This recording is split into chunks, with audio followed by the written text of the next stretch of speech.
اهلا بيك في الدرس الثاني من سلسله تعلم الانجليزيه من خلال الافلام. طبعا عارف ان انا طولت عليكم، انتوا متعودين مني ان انا بنزل فيديو كل يومين، وده اللي هيحصل ان شاء الله. بس عشان ايه اجازه العيد وكده، اتمنى تكونوا عيدتوا وانبسطتوا واموركم تمام، ويلا بينا نرجع بقى بقوه وحماس ونشاط بعد العيد. في السلسله دي بنمارس ونحسن مهاره الاستماع للغه عن طريق الافلام. في الدرس اللي فات شفنا وشرحنا اول مشهدين في فيلم سبايدر مان، تمام.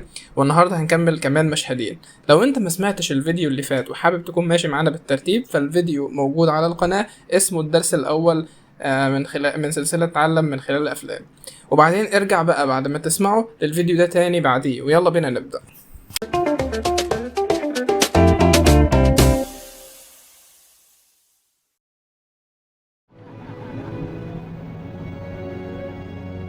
Midtown High Seniors. Midtown High Seniors.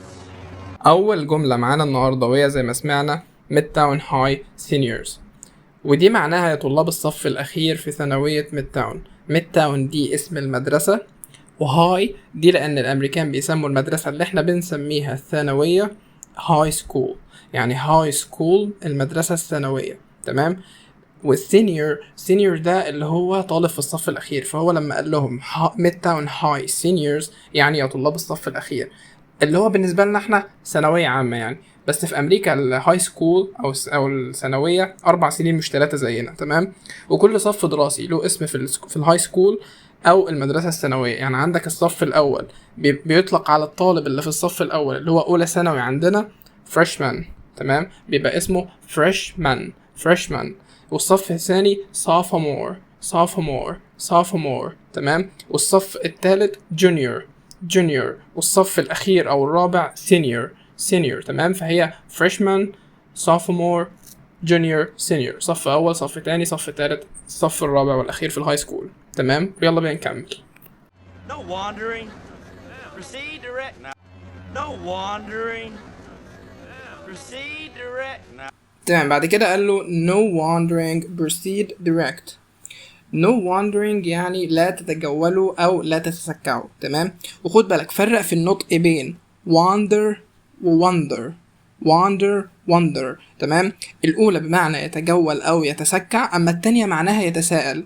والفرق في النطق بينهم إن الأولى فيها مد شوية أكتر في الأول، كأنك بتنطق بالعربي واو ألف نون، أما التانية كأنك بتنطق واو نون على بعض. فالواو نون بس أقصد من غير ألف، من غير مد، تمام.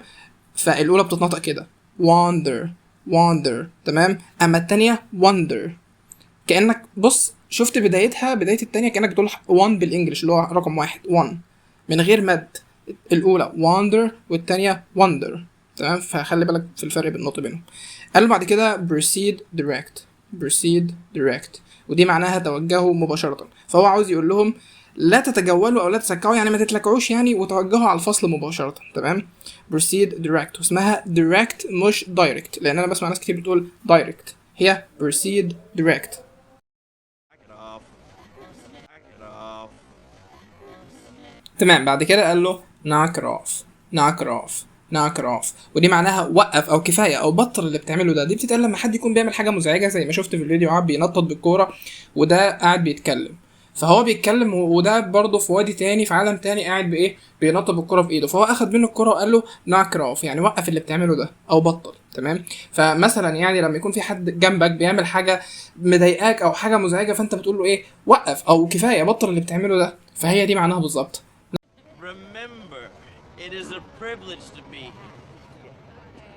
Remember, it is a privilege to be. بعد كده قال لهم remember it is a privilege to be here، يعني افتكروا او تذكروا، ما تنسوش انه من الشرف لنا ان احنا موجودين هنا. privilege يعني شرف او امتياز. privilege، تمام، معناها امتياز او شرف. فهو بيقول لهم انه من الشرف ان احنا هنا في ثانوية ميدتاون، تمام. بكده نكون خلصنا اول مشهد، تمام. نشوفه بقى مع بعض بترجمة انجلش كامل على بعض، ان شاء الله هتفهموا يعني. يلا بينا. Midtown High Seniors.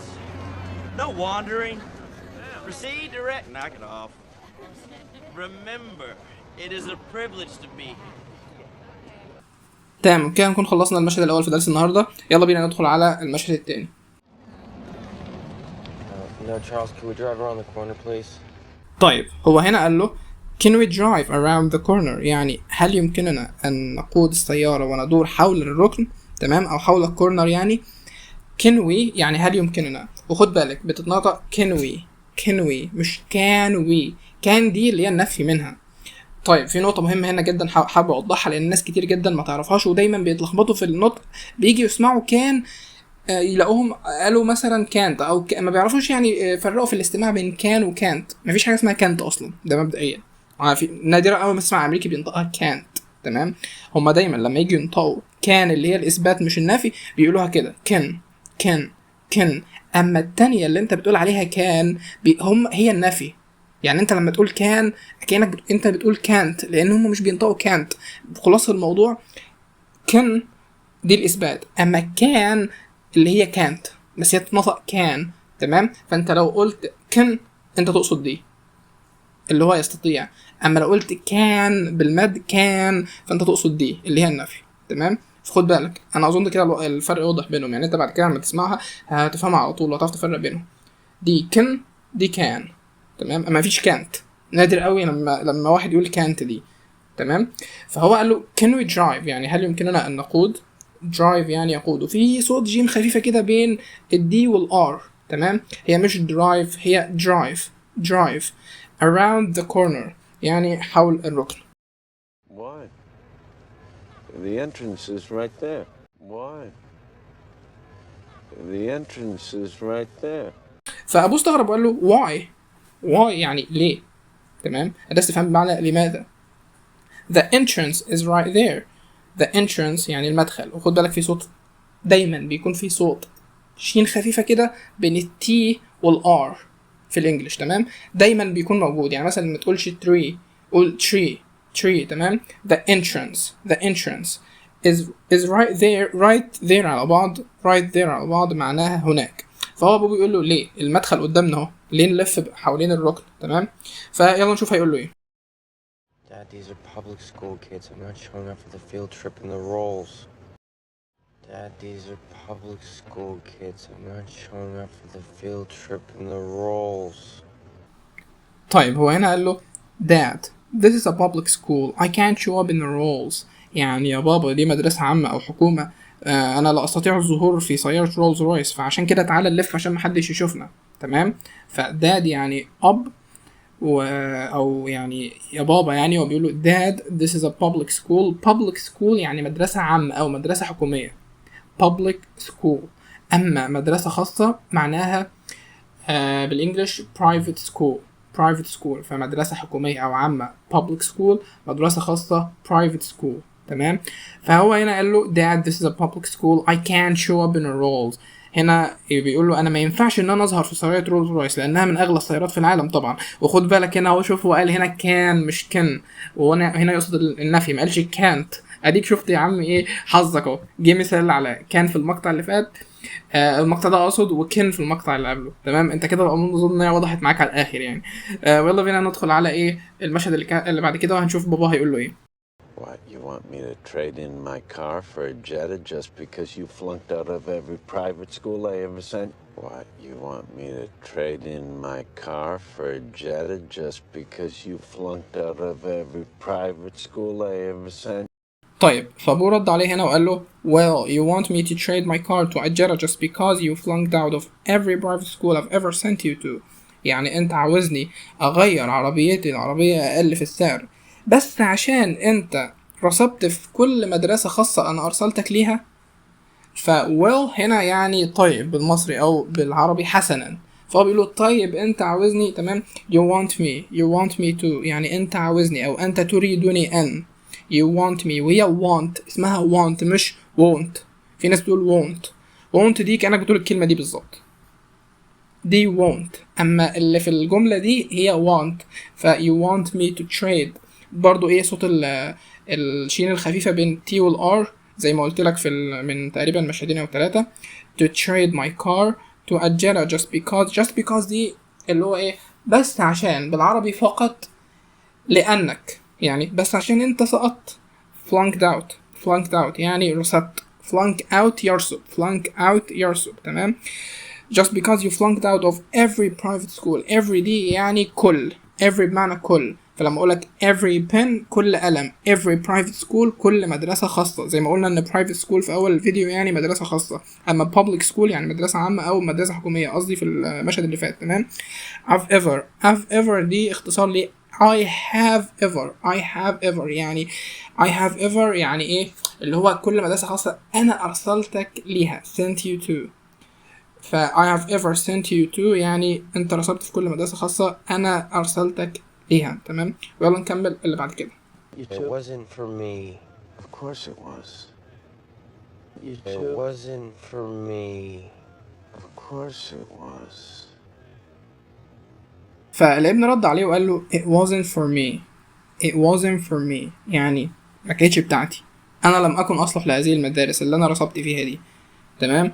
فهو بالظبط الجملة دي بتتقال لما انت تكون مثلا خدت تجربة معينة واكتشفت ان الجو ده مش بتاعك، المكان ده مش بتاعك، او انت ما تصلحش للموقف ده او للحاجة دي، فانت بتقول it wasn't for me يعني دي ما كانتش بتاعتي.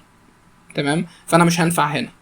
فابو رد عليه وقال له of course it was. of course يعني بالطبع. of course بالطبع.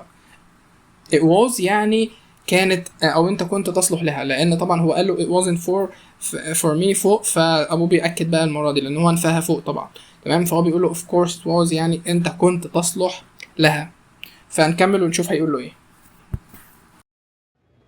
Don't ever be ashamed of who you I'm are. not ashamed of who I am. Don't ever be ashamed of who you I'm are. not ashamed of who I am. تمام. هنا الأب طبعا كمل كلامه وقال له don't ever be ashamed of who you are. don't ever be ashamed of who you are يعني إياك أبدا تكون مكسوف أو تشعر بالعار من نفسك. don't ever يعني إياك أبدا. وطبعا هنا بتتنطق don't مش don't. شفت برضو زي كان وكانت نفس الموضوع بالظبط. هي بتتنطق كان مش كانت. هنا برضو بتتنطق don't مش don't. Don't ever be ashamed of who you are. ashamed جاية من shame وshame يعني عار. ashamed يعني شخص يشعر بالعار. تمام. فهو بيقول له إياك أبدا ever يعني أبدا don't ever be ashamed إياك أبدا تشعر بالعار of who you are يعني نفسك أو بالوضع اللي أنت عليه. فهو بيقول له إياك أبدا تشعر بالعار من نفسك. فالابن رد عليه وقال له I'm not ashamed of who I am يعني أنا مش مكسوف او انا لا اشعر بالعار من نفسي او من الوضع اللي انا عليه. I'm not ashamed of who I am. Just what happened. Forget it.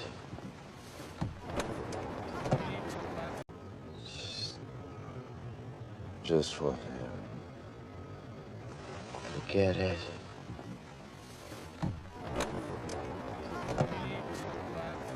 It's just يعني ولكن او بس بالمصري اللي هو ايه انا مش بشعر بالعار من نفسي ولكن وسكت شويه. فبرد عليه وقال له just what هاري يعني ولكن ايه يا هاري يعني لكن ايه بقى او بس ايه.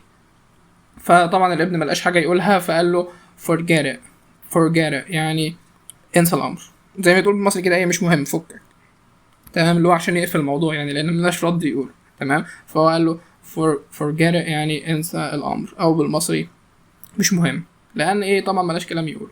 طيب وبكده نكون خلصنا المشهد اللي معانا في درس النهارده. نعمل بقى ملخص سريع كده لاهم الجمل والكلمات اللي اتعلمناها النهارده. اول جمله اول كلمه معانا النهارده اتعلمناها high school يعني مدرسه ثانويه. اتعلمنا برضو ان freshman sophomore junior senior الصف الاول الثاني الثالث والرابع في المدرسه الثانويه. واخدنا برضو الفرق في النطق بين wander و wonder. تمام. دي معناها يتجول او تجوال wandering او wondering يعني تساؤل والفعل منها wonder يتساءل. proceed direct يعني توجهه مباشرة. knock it off وقف او بطل او كفى. it is a privilege يعني انه من الشرف. تمام. the entrance المدخل. public school مدرسة عامة او مدرسة حكومية. private school مدرسة خاصة. can لا يستطيع. كن يستطيع. تمام. flunk out يرصد. it wasn't for me لم أكن أصلح لهذا الشيء أو هذا الشيء لم يكن يصلح لي. Do never be ashamed of who you are، يعني إياك أبدا أن تخجل مما أنت عليه، إياك أبدا أن تخجل من الموقف اللي أنت فيه، إياك أبدا أن تخجل من نفسك أو تشعر بالعار.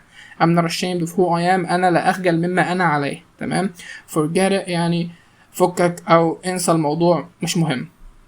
وقبل الفيديو ذاكر الكلمات دي كويس، ودلوقتي هشغل لك المشهدين كاملين تسمعهم بعد ما تكون ذاكرت الجمل من غير ترجمة خالص. تمام، عشان تتعود تسمع من غير أي ترجمة وتحاول تفهم، ولا بقى عربي ولا إنجليش ولا أي حاجة.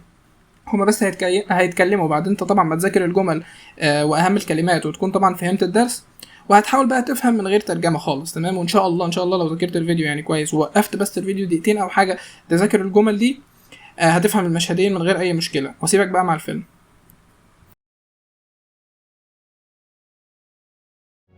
Midtown High seniors. No wandering. Proceed direct. Knock it off. Remember, it is a privilege to be here.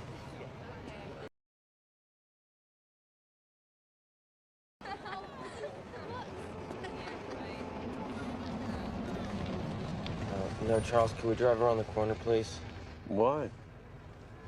The entrance is right there. Dad, these are public school kids. I'm not showing up for the field trip and the rolls. What, you want me to trade in my car for a Jetta just because you flunked out of every private school I ever sent you to? It wasn't for me.